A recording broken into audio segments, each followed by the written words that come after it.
嘅個方向，大概仲有100km 喎。我哋又見翻啲農田萬景嘅地方啦，終於都離開咗大廣市，係冇咁多車輛嘅。見到啦，嗰啲係米啊，即係稻田啊，金黃色嘅稻田啊。遠處嗰啲先係金黃色，近嗰啲係綠色種菜㗎。但係咩菜就唔知啦，不過應該都好好食嘅。遠處有間屋仔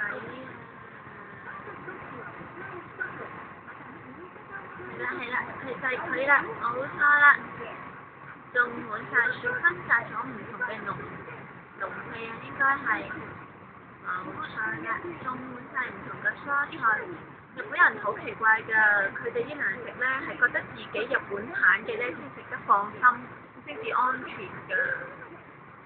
佢哋對外地入口嘅任何嘅食物都係唔放心㗎。第日如果係佢哋鬧饑荒就死梗啦。好啦，唔好記對人哋啦。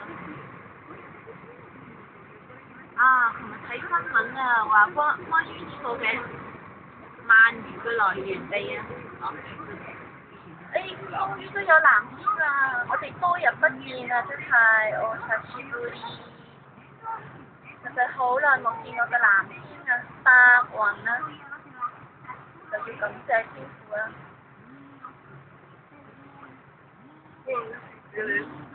好靚啊！嗱，我哋又翻嚟呢邊啦，幾靚！呢啲都係稻田嚟㗎，啲米咁好食，啲飯咁好食嘅，因為努力啊！呢啲咧就係粟米田嚟嘅，係啦，呢